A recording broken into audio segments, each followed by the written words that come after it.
Vous ne croirez pas ce qu'est la première écriture que j'ai écrite ici. Romains 1, verset 16. En parlant du prophétique, gloire à Dieu, l'onction prophétique. Romains 1, verset 16. Car je n'ai pas honte de l'évangile,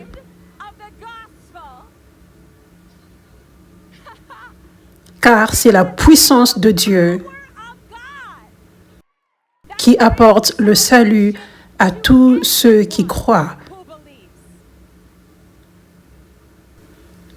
Je n'ai pas honte de l'évangile, car c'est la puissance de Dieu. Ça continue en disant, c'est la puissance de Dieu. Ce n'est pas la condamnation qui conduit les gens au salut. Ce n'est pas le jugement qui conduit les gens au salut. Ce n'est pas un esprit critique. Ce n'est pas la peur qui conduit les gens au salut. Ce n'est pas l'évangile avec des paroles seulement qui conduit les gens au salut. C'est la puissance. Parce que le vrai évangile parle du fait que le royaume de Dieu n'est pas une question de parole, mais de puissance. Le vrai évangile inclut le partage de la réalité que le royaume des cieux est proche. Cela signifie la puissance miraculeuse de Dieu, ce qui est au ciel, tout ce qui est surnaturel, la guérison, la liberté, la vie en abondance, cela est proche de nous. Le royaume des cieux est là. Et Jésus dit, quand il dit, allez partager l'évangile, il dit, prêchez que le royaume des cieux est proche. Et puis il dit, guérissez les malades, chassez les démons, purifiez les lépreux, ressuscitez les morts. Donc, si nous parlons de l'évangile et la propagation de l'évangile, c'est ce dont Dieu parle. Prêcher que le royaume des cieux est proche. Pas parler du royaume des cieux, c'est là où tu iras quand tu vas mourir seulement, mais que le royaume des cieux est proche. Que Jésus peut te guérir et te délivrer et faire tout miracle dont tu as besoin dans ta vie maintenant. Et ensuite, démontrer cette puissance. Être un vase que Dieu utilise pour sauver les gens, guérir les gens, délivrer les gens, afin qu'ils expérimentent le ciel sur la terre et qu'ils vivent le ciel sur la terre et qu'ils fassent briller le ciel dans ce monde obscur et qu'ils soient la lumière dans ce monde obscur. Alléluia. Je n'ai pas honte de l'évangile, car c'est la puissance de Dieu. Donc, si tu lis réellement ceci avec attention, au lieu de le voir seulement comme un verset familier, tu vois que ça dit que l'évangile, c'est la puissance de Dieu. Il n'y a pas d'évangile sans la puissance de Dieu. C'est la puissance de Dieu qui a ressuscité Jésus des morts. Et c'est comme ça que nous avons le salut. Et en passant, cette même puissance de Dieu qui a ressuscité Jésus des morts est la même puissance de Dieu qui chasse les démons et guérit les malades. C'est la même puissance de Dieu que chaque croyant, chaque ministre de Dieu devrait porter dans sa vie et démontrer afin que Dieu guérisse, délivre les gens et qu'il révèle son amour avec puissance aux gens. Alléluia. Alléluia. Merci Jésus. Merci Jésus. Merci Jésus. Jésus, à chaque fois qu'il servait les gens, quand vous regardez les évangiles et quand vous voyez réellement comment Jésus servait, ce qu'il disait, ce qu'il faisait, il servait toujours avec amour et il servait toujours avec puissance. L'amour et la puissance. En fait, il démontrait son amour en relâchant sa puissance et en sauvant les gens des griffes du diable. Et en guérissant les gens des maladies que le diable place dans la vie des gens. Comme le témoignage que nous venons d'entendre, bloqué dans l'esclavage, la luxure, la pornographie, le jugement, la condamnation, la religiosité. Mais cette personne a rencontré la puissance de Dieu et cela a révélé qui il est réellement. Cela a révélé son amour surnaturel, inconditionnel et rempli de miséricorde. Ce n'est pas un amour qui vient de ce monde. Ce n'est pas un amour qui est conditionné, mais sa puissance a révélé son grand amour. Alléluia. Merci Jésus. Merci Jésus. Donc, vous savez, Paul dit, je ne suis pas venu vers vous avec des paroles persuasives de la sagesse humaine, mais je suis venu vers vous avec la démonstration de la puissance de Dieu, parce que si je venais vers vous avec des paroles sans la puissance, en parlant de Jésus, en prêchant l'évangile sans l'onction, votre foi reposerait sur les paroles des hommes. C'est comme entendre que quelqu'un est incroyable. Si je vous disais maintenant, il y a un gars là-bas que je connais, il est incroyable, il m'aime, et il t'aime toi aussi, même s'il ne t'a jamais rencontré. Il t'aime tellement, il t'aime tellement. Ok, cela fera en sorte que tu aimes cette personne un tout petit peu, mais imagine si tu rencontrais réellement cette personne. Tu regardais les yeux de cette personne et le vrai amour, et tu ressens le câlin, et tu apprends à connaître cette personne. Maintenant, tu vas réellement connaître et tomber amoureux de cette personne. Donc, quand nous prêchons sans la puissance, nous prêchons à propos de Jésus, mais nous ne permettons pas à Jésus d'agir par nous pour toucher les autres.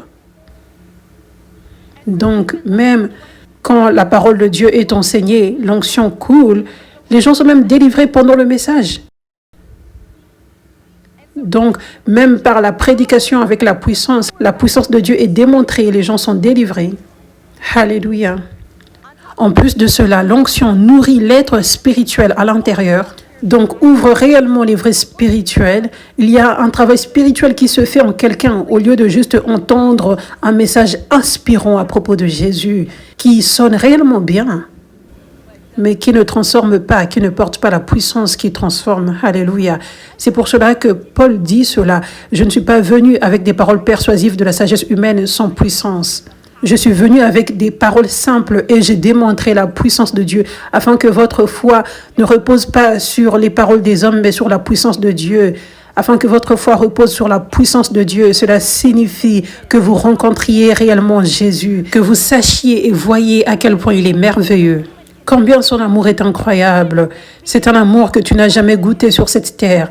Un amour qu'aucun humain ne peut te donner. Et ensuite, tu peux être en mesure de tomber amoureux de lui, toi-même, lui donner ta vie par ton propre choix, ta propre volonté. Désirer de tout ton cœur lui donner ta vie au lieu de faire ce que les gens te disent de faire, au lieu de donner ta vie à Jésus en te basant sur la peur d'aller en enfer. Parce que si tu deviens un croyant qui est basé sur ces choses, toute chose qui n'est pas basée sur la puissance de Dieu, la rencontre avec Jésus, tomber amoureux de lui authentiquement toi-même. Si c'est basé sur autre chose et pas cela, pas la puissance de Dieu, pas la rencontre avec Dieu, cela n'est pas une vraie foi, cela n'est pas un vrai abandon, tu ne seras jamais en mesure de vivre une vie abandonnée à Jésus, à moins que tu ne rencontres réellement Jésus dans sa puissance. Et quelle est la façon principale?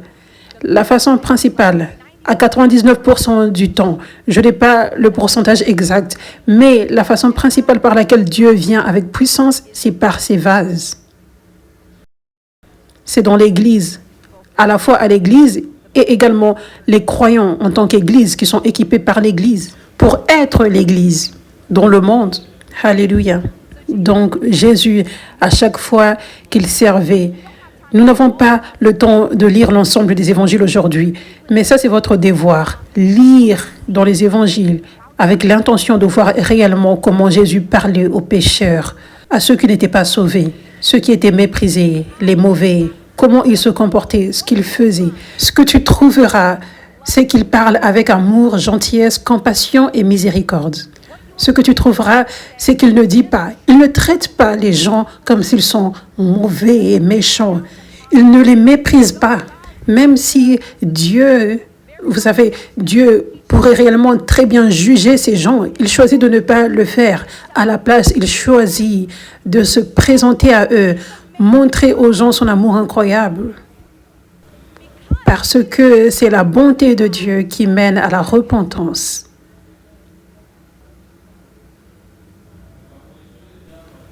Romains 2, verset 4. La bonté de Dieu est destinée à vous conduire à la repentance. Encore une fois, ce n'est pas la condamnation, le jugement ou la peur qui conduit les gens à la repentance. C'est seulement la bonté de Dieu. Jésus connaît ceci. Jésus veut que les gens se repentent, que tout le monde se repente. Mais la seule façon dont les gens vont se repentir, c'est par la bonté. Quand les gens rencontrent la bonté de Dieu, c'est là qu'ils tombent amoureux de lui et choisissent par eux-mêmes de lui donner leur vie. Alléluia. Donc, Jésus continue de démontrer la bonté, la grâce, la compassion, la miséricorde, la grâce à ces pécheurs, ces gens qui font toute forme de choses maléfiques. Et comment il le fait, c'est qu'il l'enseigne à propos de son royaume. Il leur fait découvrir la voie du royaume. C'est la meilleure voie, c'est une belle voie, c'est la voie du salut. Mais il ne le fait pas par la peur. Il ne le fait pas avec le ton de la culpabilité, la condamnation et la peur. Comme par exemple, si tu ne te repens pas, tu vas en enfer. Tu devrais prendre ta décision maintenant. Je veux voir ta main. Tu ne vois pas cela dans les évangiles. Il enseigne à propos du royaume. Il enseigne simplement. Il n'enseigne pas avec pression. Parce que vous devez savoir que Dieu est doux. Il ne force pas les gens. Ça fait partie de son amour. Il n'est pas un Dieu manipulateur. Il désire que tu le désires. C'est ce qu'il veut. Il veut que tu sois réellement en relation avec lui. Il ne veut pas se forcer dans ta vie. Donc, il sait que cela signifie que tu dois avoir un libre arbitre. Cela signifie qu'il doit être patient avec toi, il doit être doux. Et cela signifie qu'il doit continuer de démontrer sa bonté, jusqu'à ce que les yeux des gens s'ouvrent plus et qu'ils tombent amoureux. Donc, c'est ce qu'il fait dans les évangiles, c'est ce qu'il fait. Il enseigne à propos de son royaume simplement, sans pression. Simplement, il enseigne à propos du royaume. Et ensuite, il démontre toujours la puissance de Dieu. Il y a une écriture qui dit, il allait de ville en ville, Jésus allait de ville en ville. Dans différentes synagogues, il enseignait et chassait les démons.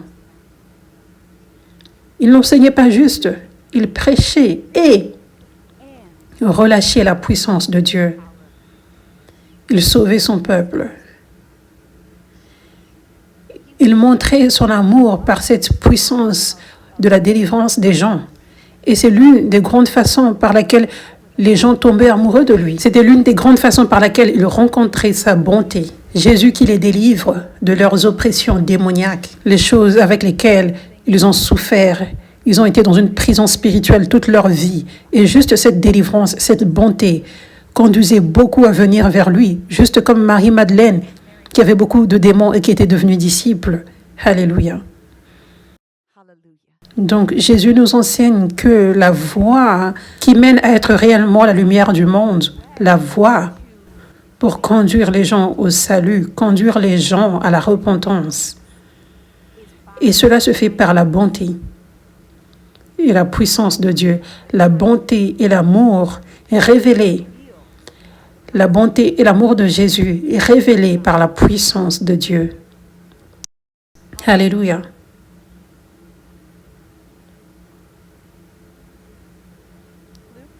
Luc 19, verset 5. Quand Jésus est arrivé à l'endroit, il a levé les yeux et lui a dit, « Zachée ».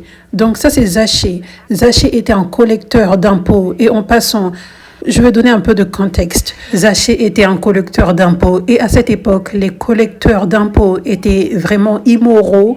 Ils profitaient des gens pour gagner de l'argent. Donc, ils volaient l'argent des gens d'une façon vraiment méchante. Ils étaient également vus comme des traîtres. Ils travaillaient pour les Romains alors qu'ils étaient juifs, par exemple, parce que les Romains opprimaient les Juifs. Donc, ils étaient vus par le peuple de Dieu, par les Juifs. Les collecteurs d'impôts étaient vus comme parmi les gens les plus méchants dans la société. Est-ce que vous pouvez imaginer maintenant? Je ne vous dis pas de juger les gens maintenant, mais est-ce que vous pouvez juste imaginer ce que vous verrez comme des gens faisant les choses les plus méchantes dans la société? Juste Pensez-y un peu, juste imaginez. Les choses qui t'ennuient, la méchanceté que tu vois dans le monde. Juste pense à cela dans ta tête, ok? Cette personne est comme Zachée, ces gens sont comme Zachée. Et voyons comment Jésus traite Zachée, ok? Zachée savait toute cette méchanceté que ces gens à qui tu penses font. Jésus, lui, pouvait voir encore plus de méchanceté. Au-delà de la surface, la profondeur de la méchanceté, la profondeur du mal dans le cœur. Mais voici comment Jésus traite Zachée. Quand Jésus est arrivé à l'endroit, il a levé les yeux et lui a dit, « Zachée, descends immédiatement. Je dois rester chez toi aujourd'hui. » Il est donc descendu tout de suite et l'a accueilli avec plaisir. Tout le monde a vu cela et a commencé à marmonner. Il est devenu l'invité d'un pécheur.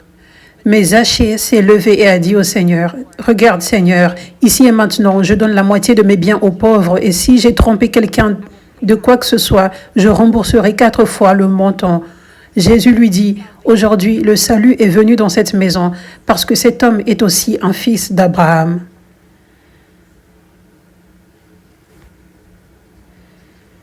Juste méditez sur ce verset pendant une seconde.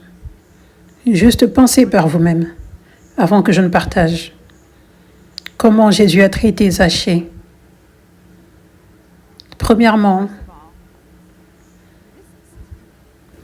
il a reconnu son péché rapidement.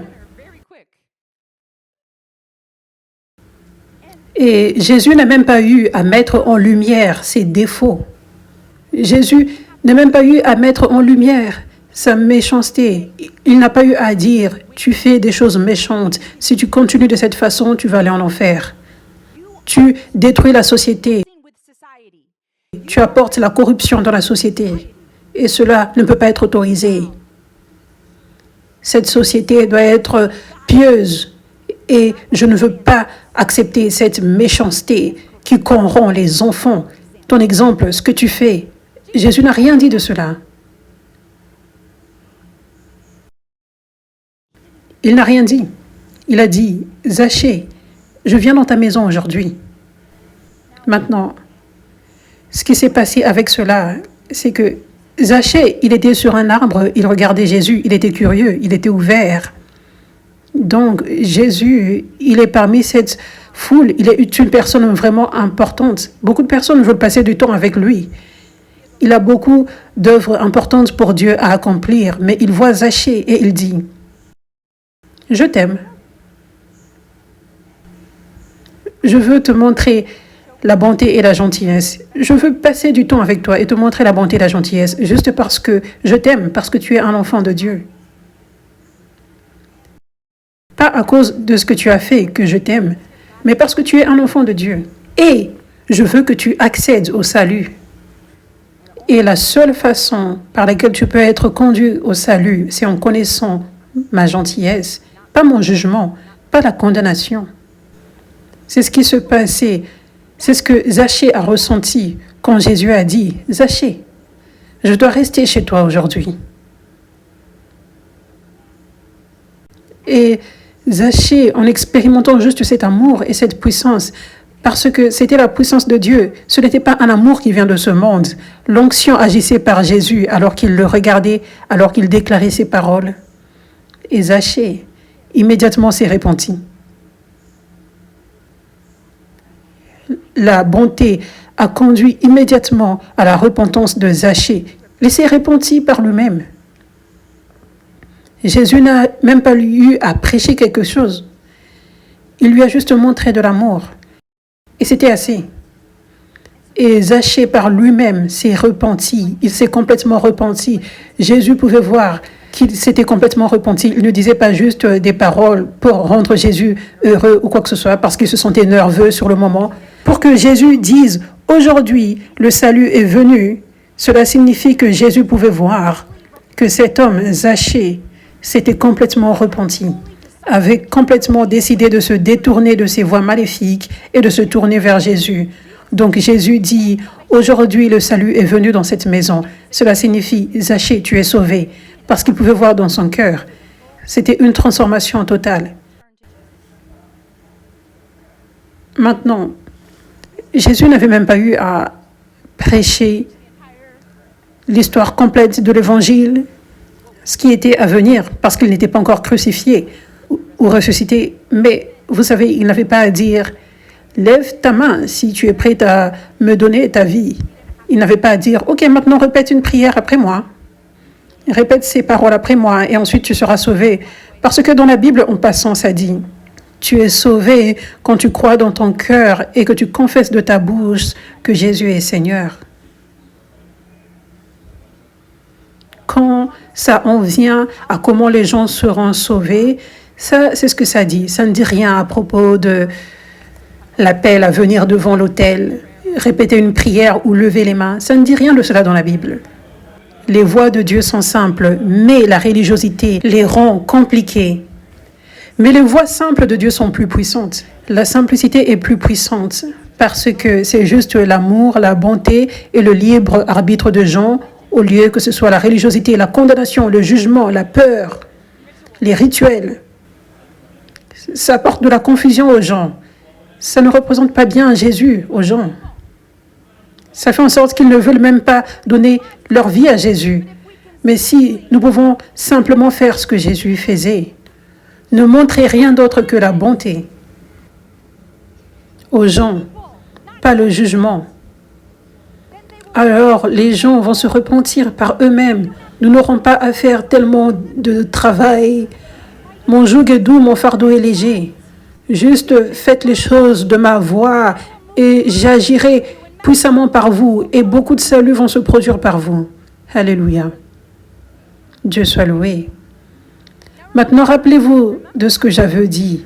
Je voulais que vous vous rappeliez de qui vous voyez aujourd'hui comme les plus méchants dans la société. Les gens qui ont commis des crimes, les gens dans la politique, les leaders, Zachée. Ils sont comme Zachée. Comment devrions-nous les traiter si nous voulons réellement qu'ils soient sauvés? Comment devrions-nous les conduire au salut? De cette façon. Cet exemple de Jésus, pas une autre voie, toute autre voie que celle-ci, c'est le vieux vin. C'est la voie méchante des pharisiens, mauvaise, qui repousse les gens, qui représente mal Jésus devant les gens.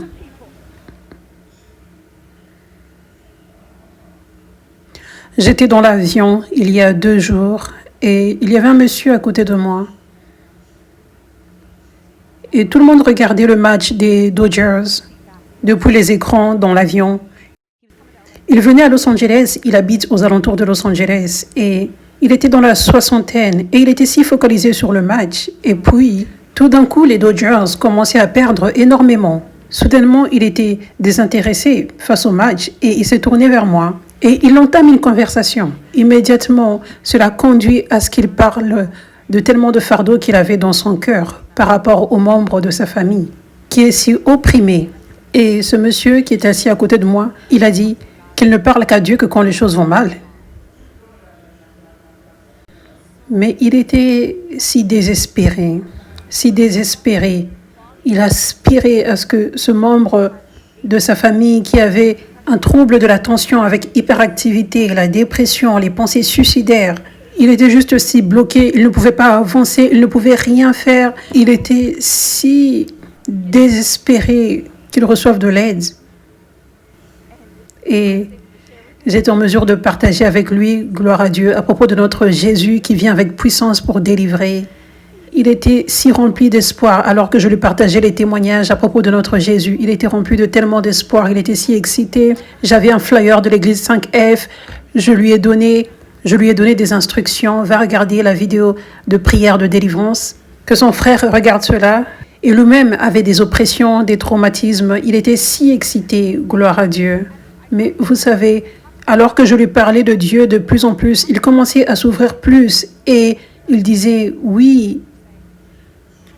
En fait, il travaille dans les forces de l'ordre et donc dans son travail, il voit tellement de meurtriers, il voit tellement de mauvaises choses se produire. Donc il était comme, je ne sais pas pourquoi Dieu autorise à ce que les mauvaises choses arrivent aux bonnes personnes. Donc, alors qu'il parlait, je voyais ce qui est si commun parmi les gens qui ne sont pas sauvés. Ils ont entendu parler de Jésus, spécialement aux États-Unis. Beaucoup de personnes ont entendu parler de Jésus. Ils ont entendu un évangile partiel qui n'inclut pas la puissance. Donc, ça, ce n'est pas l'évangile de Jésus, en fait, parce que le royaume de Dieu n'est pas une affaire de parole, mais de puissance. Donc, vous savez, tellement de croyants aujourd'hui sont remplis de jugement, ils se comportent comme les pharisiens. Et ils ne relâchent pas la puissance de Dieu qui aide les gens, qui délivre les gens du mal. Donc, les gens, quand ils sont opprimés, ils ne veulent pas faire de mauvaises choses. Je veux dire, le témoignage que nous avons entendu aujourd'hui, il y avait de la luxure et de la pornographie dans le mariage, en train de pécher comme ça. Mais la plupart des hommes, toute personne qui est opprimée, qui fait des choses pécheresses, si cette personne est croyante, elle ne veut pas continuer à faire ces choses. Mais la personne ne peut pas s'arrêter sans la puissance de Dieu parce que l'oppression démoniaque te lie comme si tu es en prison. Et tu essayes avec le jeûne, la prière et toutes choses, sauf la puissance de Dieu, sauf l'onction, tu essayes toutes ces choses qui sont dans la Bible, qui sont de bonnes choses à faire sous la direction du Saint-Esprit, mais tu dois avoir la puissance parce que c'est seulement la puissance de Dieu, l'onction qui brise le joug. Ce n'est pas la prière et le jeûne qui brisent les jougs. Ce ne sont pas les paroles qui brisent les jougs, c'est seulement l'onction. Le jeûne aide à diminuer la chair. Nous avons tous besoin de crucifier notre chair. Nous devons tous faire notre part pour enflammer notre être spirituel, faire en sorte que notre esprit soit plus fort. Nous devons faire notre part. Les disciplines spirituelles qui peuvent inclure la prière et le jeûne, ce sont certaines des choses qui font en sorte que ton esprit s'élève. Mais la chose est que si tu es lié, tu peux jeûner toute la journée, prier toute la journée, chaque jour, regarder 5 services d'église par jour, mais tu seras toujours lié. C'est le témoignage de beaucoup qui regardent et qui sont assis ici, n'est-ce pas? Parce que c'est seulement l'onction qui détruit les jougs. Donc, ce que nous voyons dans la culture chrétienne aujourd'hui, ce sont les gens qui sont comme des pharisiens. Ne faisons pas ce que Jésus faisait. Ne traitons pas ces hachés modernes comme Jésus les traitait. Et les gens sont remplis de jugement. Ils essayent de faire en sorte que les gens se répandent par le jugement et la peur. Alors que pendant ce temps-là, ils n'aident même pas les gens. Ils ne relâchent même pas la puissance de Dieu sur les gens afin qu'ils arrêtent le mal.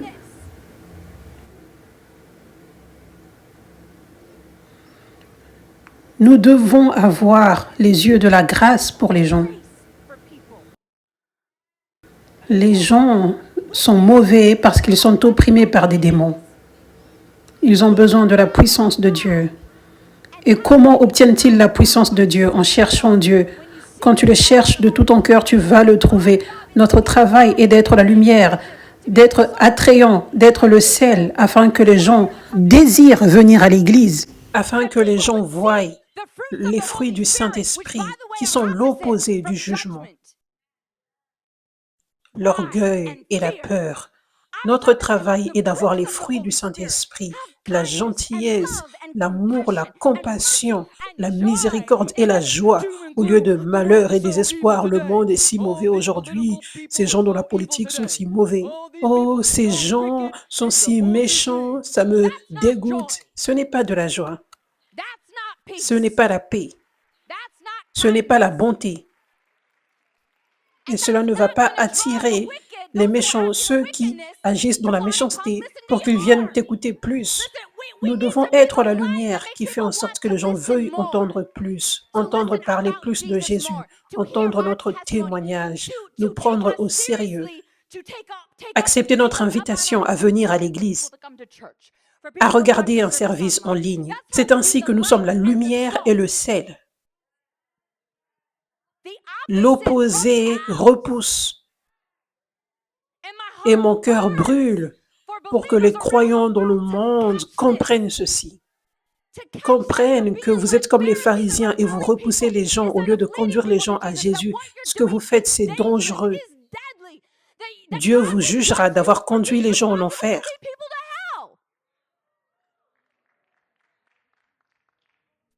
Je veux dire, juger les gens, mal représenter Dieu, ça repousse les gens.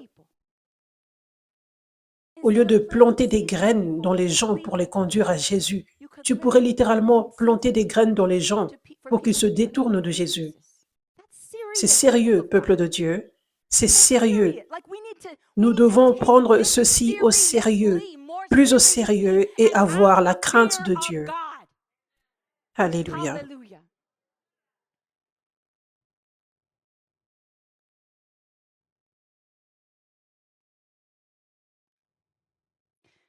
Matthieu 12, verset 36. Et vous savez, ce sont des paroles dures que je déclare, mais il y a un ton où nous devons parler, ce que la parole de Dieu dit.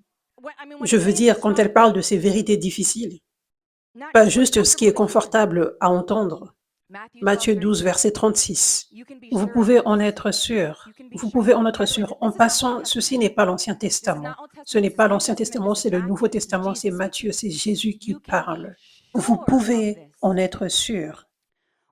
Lorsque le jour du jugement viendra, tout le monde sera tenu responsable de chaque mot inutile qu'il a prononcé. Vos mots même seront utilisés comme preuve et vos mots vous déclareront innocent ou coupable. Matthieu 7, verset 1 dit « Ne jugez pas, ou vous aussi serez jugés ». Maintenant, ça c'est la seule chose pour laquelle Jésus dit « Je vous jugerai ». Je veux dire parce que d'autres péchés, quand tu te tournes vers Jésus et tu demandes le pardon, il les efface complètement. Mais vous savez ce que les pharisiens faisaient? Ils faisaient toutes les bonnes choses extérieurement, mais ils jugeaient. Et ils ne s'étaient pas repentis de ce jugement. C'est pour cela que je dis la plupart du temps ici, l'orgueil est la chose la plus dangereuse. Parce que tu peux penser que tu es un grand chrétien, mais tu fais la pire chose, la chose pour laquelle Dieu va te juger, alors que les autres choses, aussi longtemps que tu te tournes vers Jésus et tu demandes le pardon, il les efface. Mais les pharisiens, ils continuaient dans leur jugement. Donc, si tu acceptes l'orgueil, si tu le prends à la légère et si tu n'as pas la crainte de Dieu avant de juger les autres, c'est dangereux. C'est causer ton propre aveuglement. Il y a beaucoup de croyants aujourd'hui qui prêchent audacieusement, avec confiance. Ils parlent, ils utilisent leur plateforme avec des tonnes de personnes pour déclarer le jugement. Ils ne sont pas effrayés de juger et de parler fermement, avec audace, pour déclarer le jugement. C'est parce qu'ils sont aveuglés. Ils sont aveuglés par l'orgueil.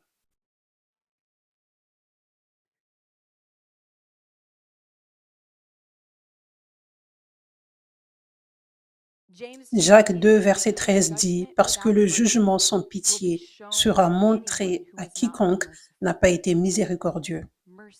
La miséricorde triomphe du jugement. » Donc, ça dit la même chose ici. La miséricorde est montrée à quiconque. Mais si tu juges les autres sans avoir de la miséricorde et de la grâce pour eux, le jugement te sera montré. Ça, c'est le Nouveau Testament en passant.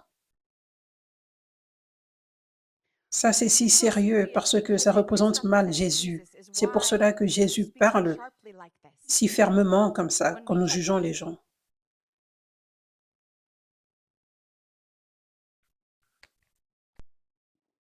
Jean 7, verset 14. Ça dit, Ce n'est qu'à mi-chemin du festival que Jésus est allé dans les cours du temple et a commencé à enseigner. Les Juifs là-bas étaient étonnés et ont demandé, comment cet homme a-t-il obtenu une connaissance sans avoir été enseigné? Jésus répondit, mon enseignement n'est pas le mien, ça vient de celui qui m'a envoyé. Quiconque choisit de faire la volonté de Dieu découvrira si mon enseignement vient de Dieu ou si je parle par ma propre volonté. Quiconque parle de lui-même le fait pour gagner la gloire personnelle. Mais celui qui cherche la gloire de celui qui l'a envoyé est un homme de vérité. Il n'y a rien de faux en lui. Moïse ne vous a-t-il pas donné la loi? Pourtant, aucun d'entre vous ne s'en tient à la loi. Pourquoi essayez-vous de me tuer? Tu es possédé par des démons, la foule répondit. Donc, ils disent à Jésus, tu es possédé par des démons. Ce sont les pharisiens qui parlent, qui essayent de te tuer. Jésus leur dit, j'ai fait un miracle et vous êtes étonnés. Pourtant, parce que Moïse vous a donné la circoncision, vous circoncisez le jour du sabbat. Maintenant, si un garçon peut être circoncis le jour du sabbat afin que la loi de Moïse ne soit pas brisée, pourquoi êtes-vous en colère contre moi pour avoir guéri le corps d'un homme tout entier le jour du sabbat? Arrêtez de juger par de simples apparences, mais jugez plutôt correctement. Maintenant, ce dernier verset ici, ce verset est ce que beaucoup de croyants utilisent pour justifier le jugement. Juger justement, ça c'est une autre traduction. Juger justement est une autre traduction de ce verset. Mais vous voyez le contexte de cette écriture où ça dit juger correctement? C'est dans le contexte où les pharisiens accusaient faussement Jésus, le jugeaient fermement alors qu'il était innocent parce que dans leur cœur, ils étaient si remplis de jugement. Donc le contexte de ce verset dit en fait l'opposé de la façon dont beaucoup de personnes l'interprètent pour justifier le jugement qu'ils veulent placer sur les autres. Et réellement, même si le mot juger est utilisé, vous devez comprendre qu'en fait, la Bible a été traduite. C'est pour cela qu'il est important de lire différentes traductions pour réellement obtenir la compréhension, la révélation. Donc, ce que Jésus dit ici, pour résumer, c'est « Vous ne regardez pas mes fruits. Vous, avec de l'orgueil et du scepticisme dans vos cœurs, vous ne discernez pas que je viens de Dieu et qu'il n'y a rien d'autre que de bons fruits dans ma vie. À la place, vous avez de l'orgueil, du scepticisme, un esprit critique et du jugement, alors que ce n'est pas votre place de juger. » Gloire à Dieu.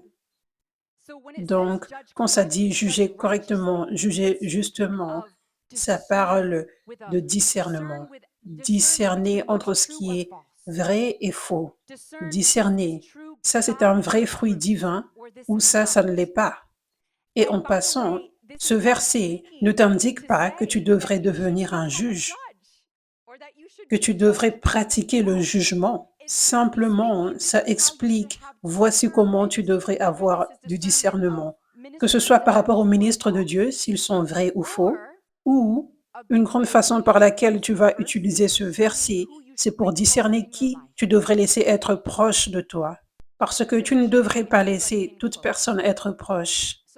Donc, laisse être proche seulement ceux en qui tu as discerné de bons fruits et en même temps, tu dois avoir de la compassion pour les autres. Gloire à Dieu. Tu dois avoir de la compassion pour les autres, vous savez, et les voir avec les yeux de la grâce et comprendre que les gens font des erreurs. Personne n'est parfait.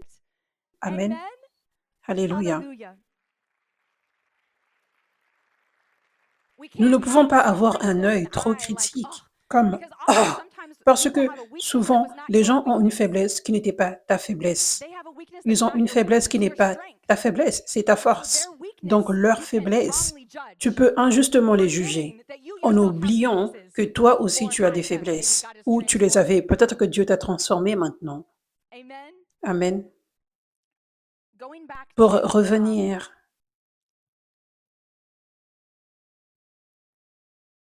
Matthieu 7, verset 1.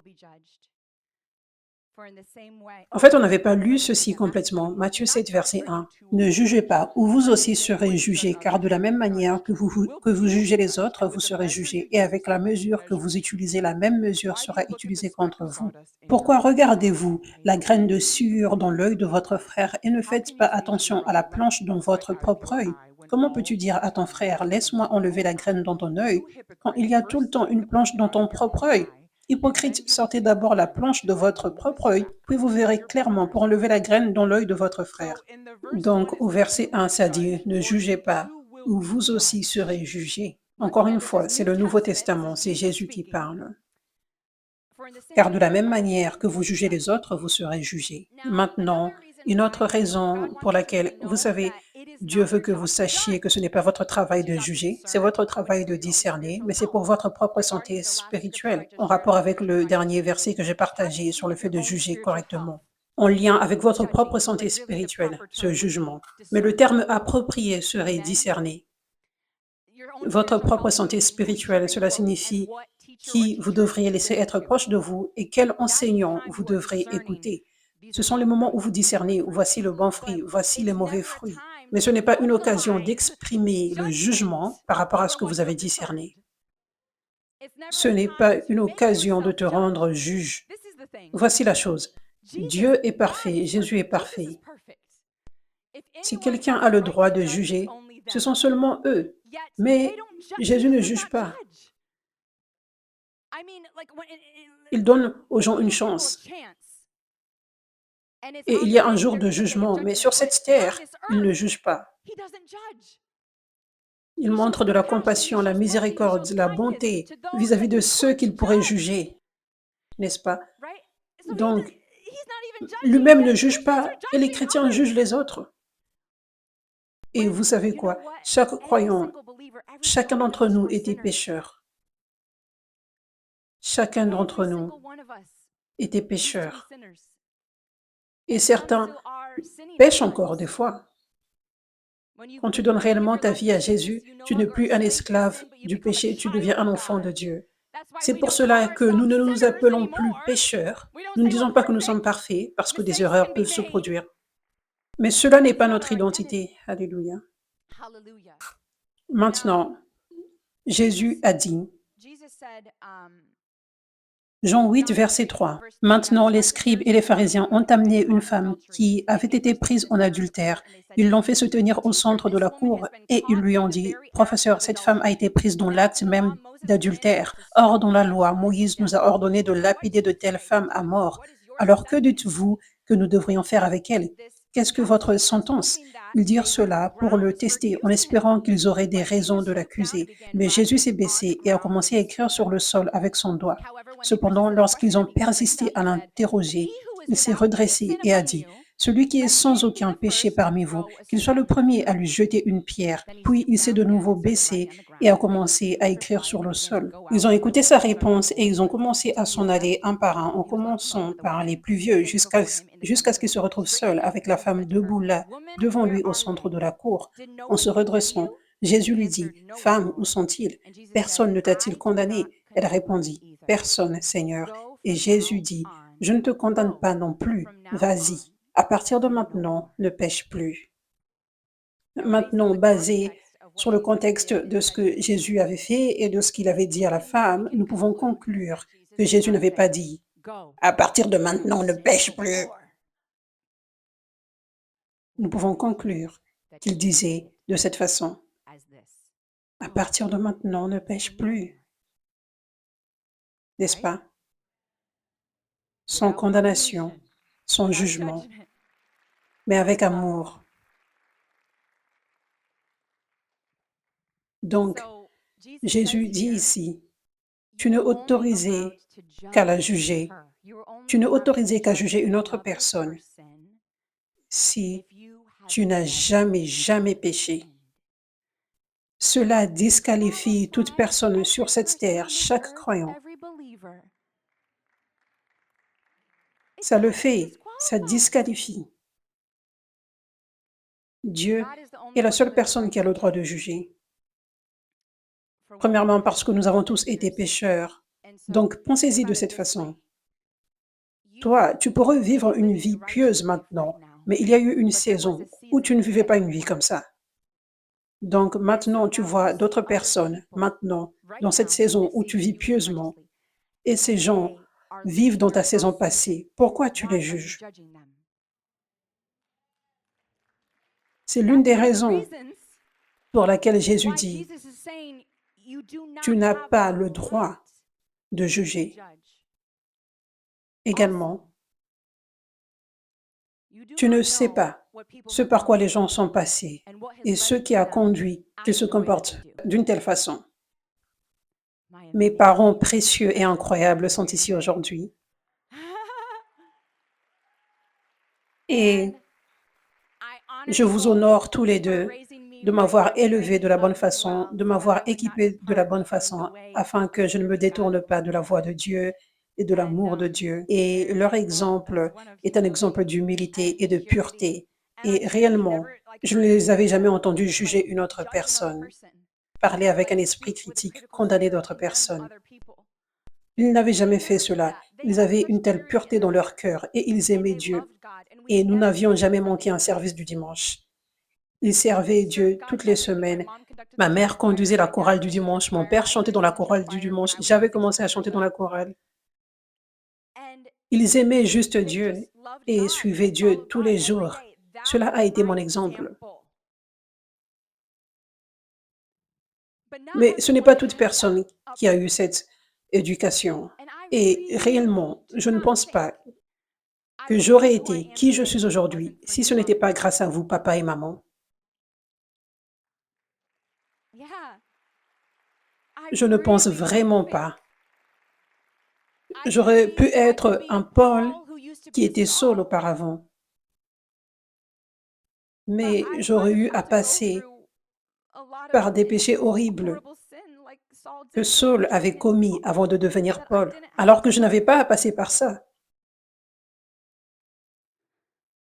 Donc, ça, c'est la grâce de Dieu. Je n'ai rien fait. Je n'avais rien fait quand j'étais né pour juste les mériter comme parents.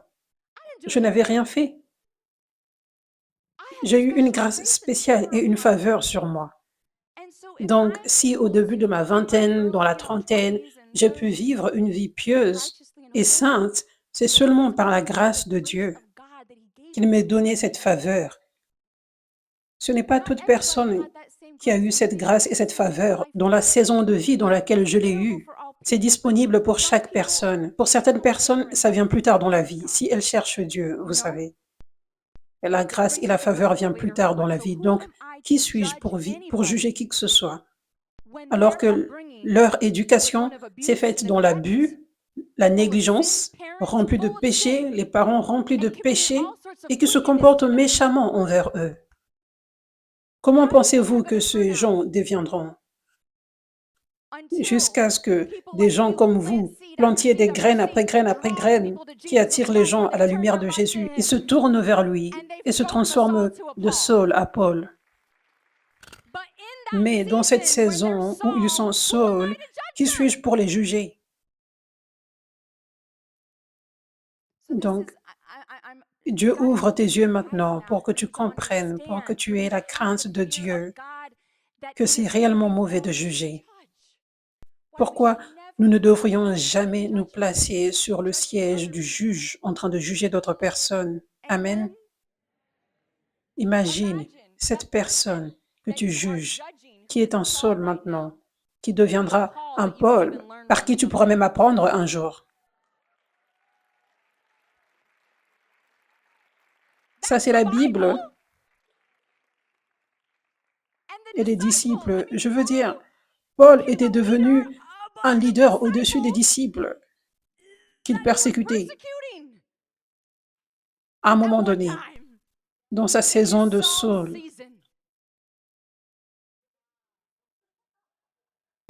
Mais c'était la lumière de Jésus qui a conduit Saul à la repentance, n'est-ce pas? Il était apparu à Saul et il avait simplement dit, Saul, pourquoi tu me persécutes? C'était avec bonté. Il n'a pas réciter cette liste de tout le mal qu'il avait fait,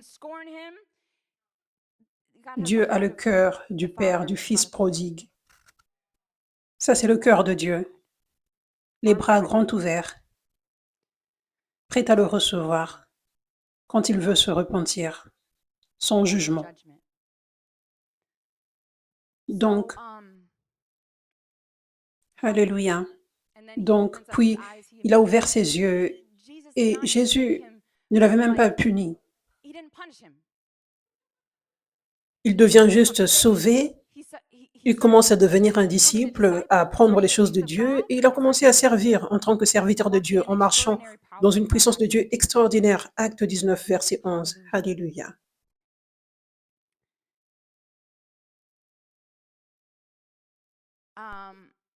Matthieu 7, verset 1.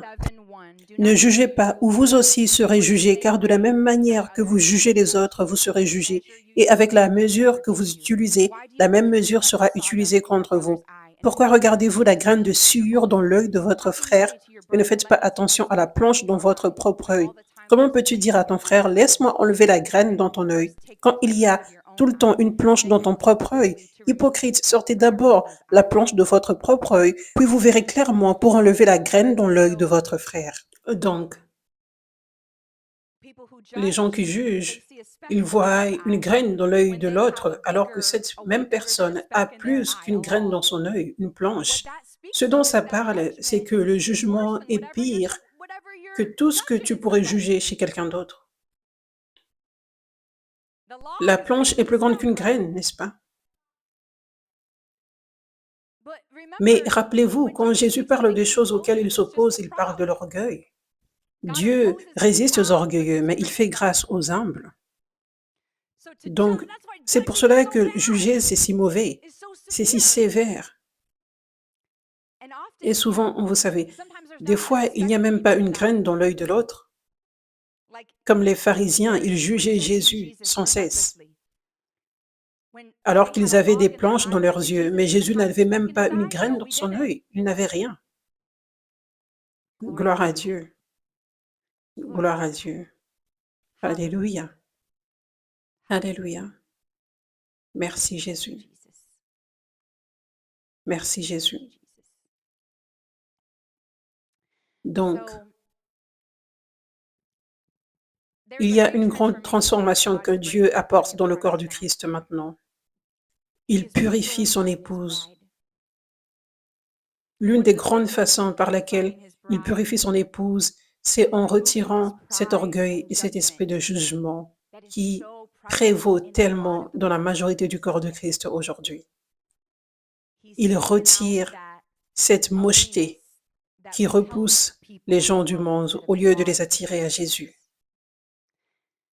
Et il place l'humilité, il montre aux gens la bonne voie, être humble, être pur, être rempli de compassion, de bonté, de miséricorde comme Jésus.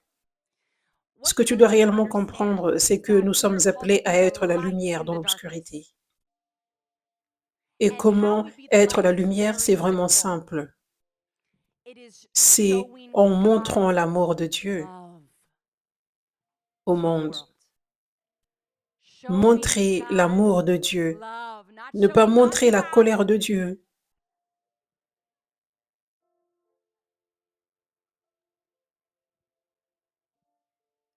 Installer la crainte de Dieu en relâchant la puissance de Dieu.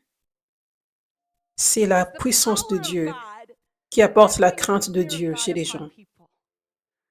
Pas la crainte qui est projetée sur les gens. La crainte de Dieu est une crainte basée sur la révérence. La crainte de Dieu vient de l'amour de Dieu dans ton cœur vis-à-vis de lui. Ça ne vient pas du fait d'être effrayé de Dieu. La crainte de Dieu, c'est être révérend, avoir du respect, parce que tu l'aimes tellement, parce que tu le respectes, sa Bible, sa parole, ses voix. Tu respectes tout cela tellement que tu ne veux pas lui déplaire. Nous voulons être des gens qui conduisent les autres, ceux dans l'obscurité, à ce grand amour de Dieu, qu'ils tombent tellement si amoureux de Jésus, Que leur plus grand désir devienne de lui plaire et de ne pas pécher, ne pas faire des choses méchantes. Mais la seule façon de le faire, c'est par la bonté et en révélant sa puissance. J'avais partagé avec le monsieur dans l'avion qui se tenait près de moi à propos de la puissance de Dieu et la raison pour laquelle les gens font de mauvaises choses.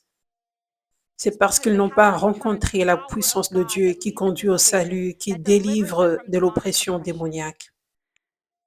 Et comment cela prend place? C'est lorsque l'Église fait sa part, lorsqu'elle se lève avec l'amour et la puissance sans honte de notre Jésus et de l'Évangile, car c'est la puissance de Dieu qui apporte le salut.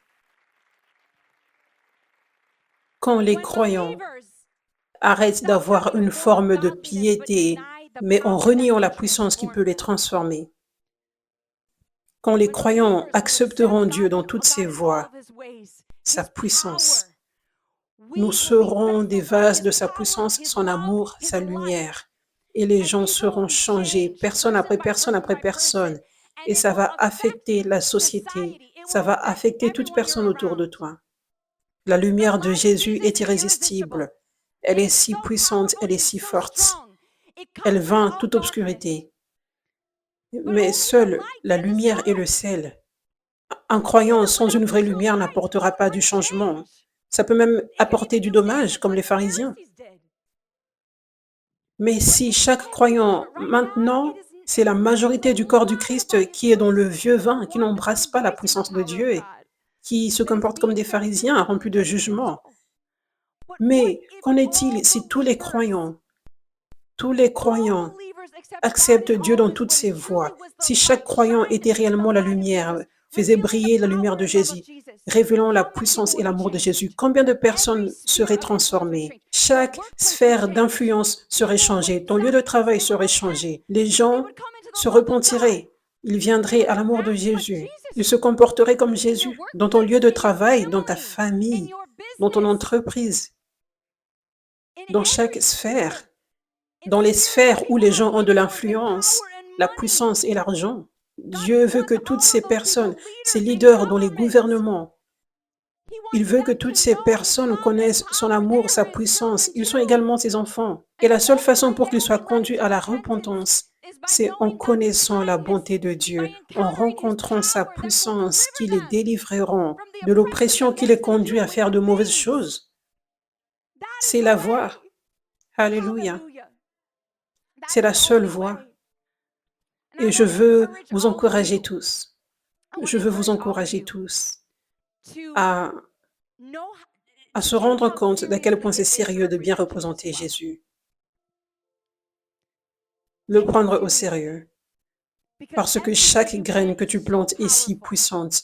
Quand tu aimes les gens de la bonne façon, quand tu les aimes sans jugement et condamnation, que ce soit face à face en personne ou que ce soit sur les réseaux sociaux, c'est une graine puissante que tu plantes qui conduira à une moisson, qui conduira à ce que cette personne vienne à Jésus.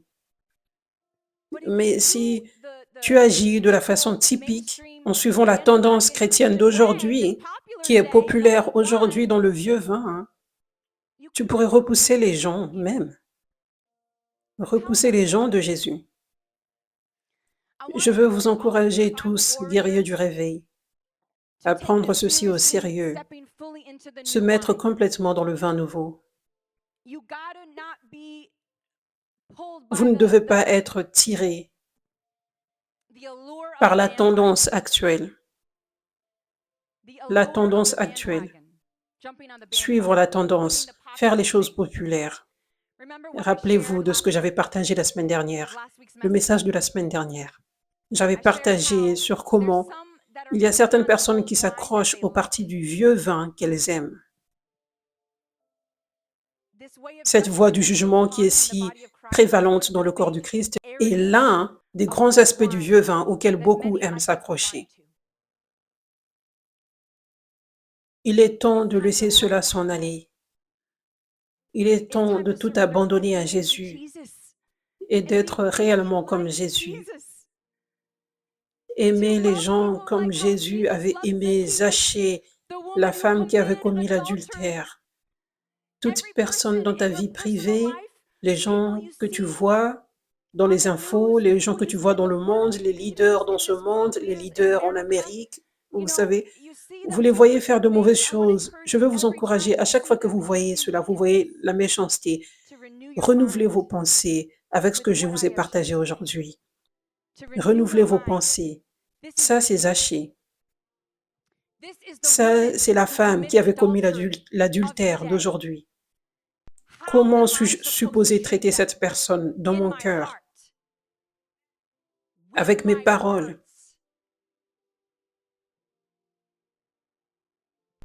Alléluia.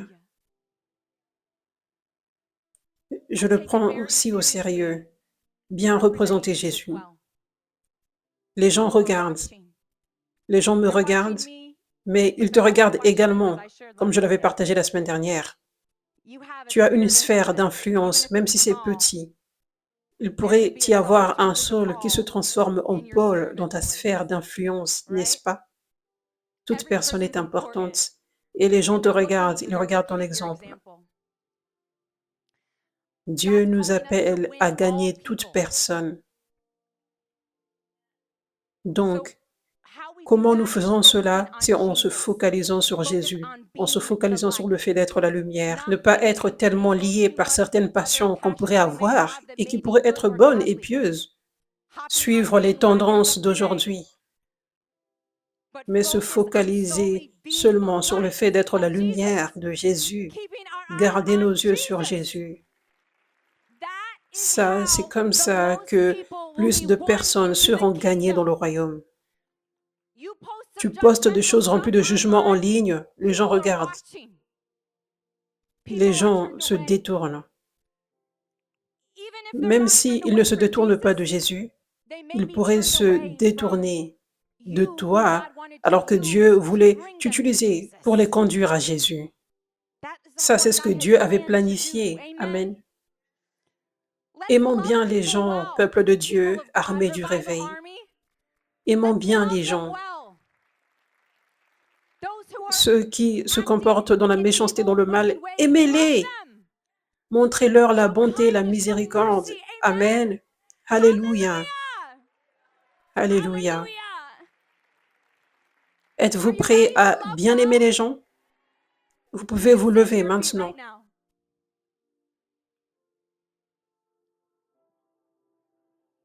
Merci Jésus. Alléluia.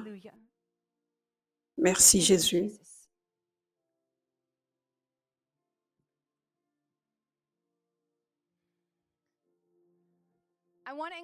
J'aimerais vous encourager tous maintenant, juste à prendre un moment avec Dieu et à se repentir de toute voie de jugement à laquelle tu peux penser maintenant, que ce soit des paroles que tu as déclarées, que ce soit des choses dans ton cœur, que ce soit des choses que tu as postées. C'est si important de se repentir de ceci parce que cette action, c'est une action de renoncement au jugement dans ton cœur. Parce que plus tu juges, plus le diable envoie des pensées de jugement dans ta tête. Donc, alors que tu renonces à ces voies spécifiques dans lesquelles tu as été rempli de jugement vis-à-vis des autres, le diable devra fuir loin de toi. Ce plan d'envoyer du jugement et de l'orgueil dans ta tête, dans ton cœur, les pensées t'influençant à suivre la tendance du jugement, le comportement pharisien, le diable ne sera plus en mesure d'envoyer ces choses ou plus autant qu'avant. Alors que tu renonces à ceci maintenant, j'aimerais t'encourager à parler de ta bouche maintenant, parler à Dieu, parler de ton cœur et juste dis, Dieu, j'y renonce et je me repens du jugement. Et sois spécifique maintenant, sois spécifique. C'est si important d'être spécifique parce que tu es libéré de cette forteresse du vieux vin, qui est l'une des plus grandes forteresses du vieux vin dans le corps du Christ aujourd'hui.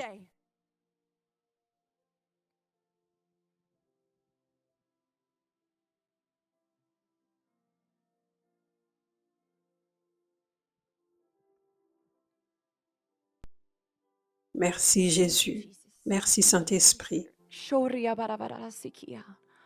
Oshia la karia baravaraka. Merci Jésus. Merci Jésus.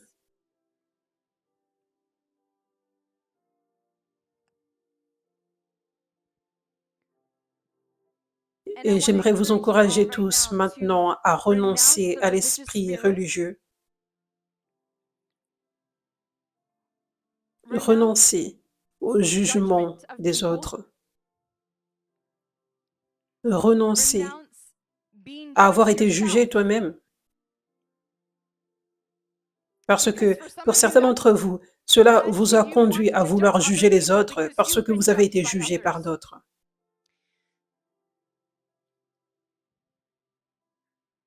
Merci Jésus. Et je vous encourage maintenant à dire à Dieu, Dieu, je ne veux plus jamais être rempli de jugement.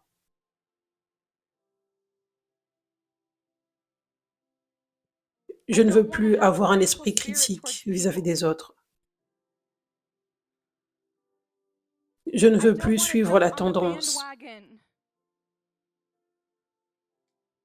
Ce vieux vin, cette tendance chrétienne du jugement qui vient du vieux vin. Je veux être pur de cœur. Je veux voir les autres comme tu les vois. Aide-moi, Dieu. Aide-moi à aimer les gens comme tu m'aimes moi.